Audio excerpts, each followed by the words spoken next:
start by asking you a question today. Have you ever thought of yourself to be a genius? Or that you had the potential to be one, but something came in the way? What was it for you? Science, maths, music, sports, your childhood genius? And what did your parents do when they first discovered your genius? I want you to think about that for a moment.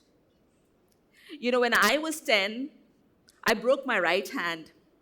And at that point, I had a passion for doing sketches. And I was frustrated that I could not sketch, so I started sketching with my left hand as a practice. My parents always believed that I would be the greatest artist of all times. And as you can see, I did not become an artist. But there was one formula that my parents used that I believe every parent uses, which prepares them for their child's genius to succeed in life. And despite being common knowledge, it's often seen as the genius is a big mystery. Something that is off reach, something which is reserved for a select few people. But I believe that being a genius is actually less unicorn and more in our own individual power. And that boils down to one formula, which is genius equals 10x grit plus network into visibility squared. Don't worry, I'm not teaching you mathematics here. That's not what you guys are here for, I know that. But stay with me on that. So coming back to what did your parents do when they first discovered your genius, and you'll have to go through my story again, that I broke my right hand and I could not sketch for 3 months. I was frustrated. And I still remember the day when I drew this sketch with my left hand. And my parents discovered some sort of genius me that could be nurtured. Some grit. And while there were failures along the way, there was always one thing they said: don't give up, 10x grit. And I believe every parent gives that to their children when they receive or see that kind of genius in their child. And soon I was enrolled for the best classes, music, art classes, and they leveraged their network to make my genius visible. I was always enrolled for awards and competitions.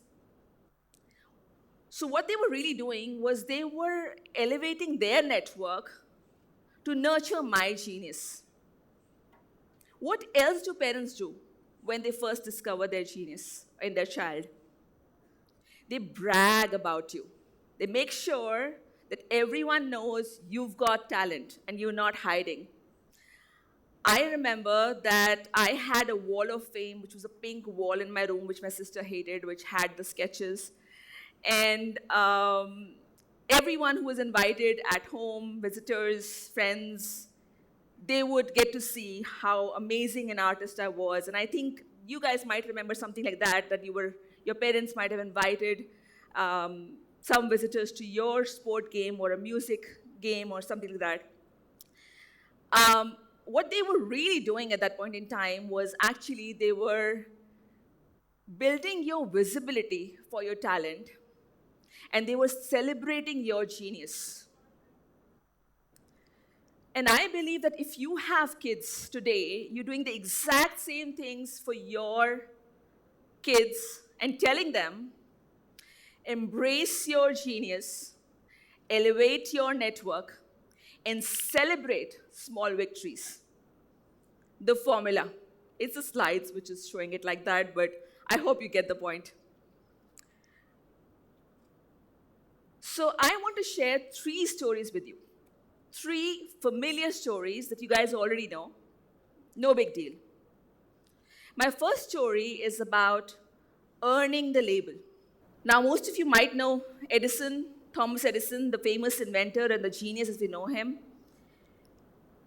But can you imagine When he was building or working on his bulb invention, investors asking him, I love your idea, it's brilliant, but what's your business model? What are your revenue streams? Can you imagine that? I couldn't. Or maybe there were advisors or mentors to Edison. I think we do not even think like that. We think that he was a born genius. The fact is that we think like that because we believe that it is a label that we cannot earn. But I want to challenge that thought for you guys today. His 1931 obituary says that Edison achieved a reputation as the telegraph operator who could not keep his job. So what did he do different? The same three things: grit, network, visibility. And I'll tell you how.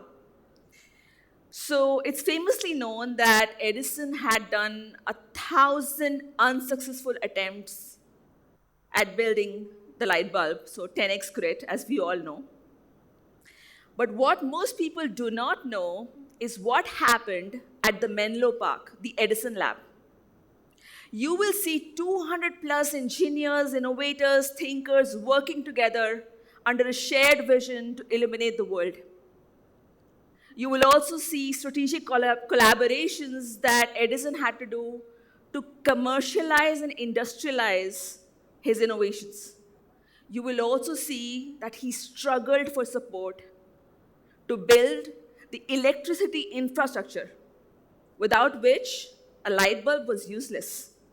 So he had to pitch over and over and over again to the investors like JP Morgan and like Vanderbilt family, and he got the funding. He reinvented himself as an entrepreneur. You will also see that he made networks with politicians, influential figures, and also regulators at that time, because without that, his ideas could not have progressed. So what he did, in essence, is that he created an innovation ecosystem. He elevated his network so that his ideas could be leveraged for the world. Now, what about the visibility, the missing part? I don't know if you guys know, but electric light existed 80 years, 80 years before Edison invented the light bulb. But he was the first one who went to New York Times and said, my light is at last the perfect one. Wow, self-promotion. Well, that's the visibility that he built for himself through interactions with journalists, through theatrical demonstrations of his products and his inventions, through communication. Do you guys think of Steve Jobs and Elon Musk when you think of all of those things? So basically, what he did was he earned a label to be a genius, and that's what brought about the visibility of what happened in Menlo Park. So earn the label because it's the label that fuels reach and authority. And now it's impossible to think about the time when Edison was doing his 10x grit, his network, and his self-promotion prodigy that he was, that built together a legacy that we all see. But that's the power of earning the label. My second story is about breaking the rules. Now, I think that's pretty easy in India, right? Everybody breaks the rules, so I don't even need to tell you this story. But I don't know if you guys know Sarah Blakely. She is a founder of Spanx, a company she founded in 2000. And in 2012, she was named as the first women self-made billionaire in 2012 by Forbes. What's unique about her story? Now, she had 10x grit. But at the same time, she also had an idea that had the power to impact the community. But she had something else. She had the belief in the law of universe, attraction. In her own words, she said that you have to brag about your own ideas, build your own excitement and buzz if you want your community to follow you. But for that, you might need to break some rules. So I'll tell you a few things that she did. She actually approached Neiman Marcus, which is a luxury store, and asked them to put her $20 shapewear in their stores. I don't even know how she managed that, $20 in a luxury store, but she did that.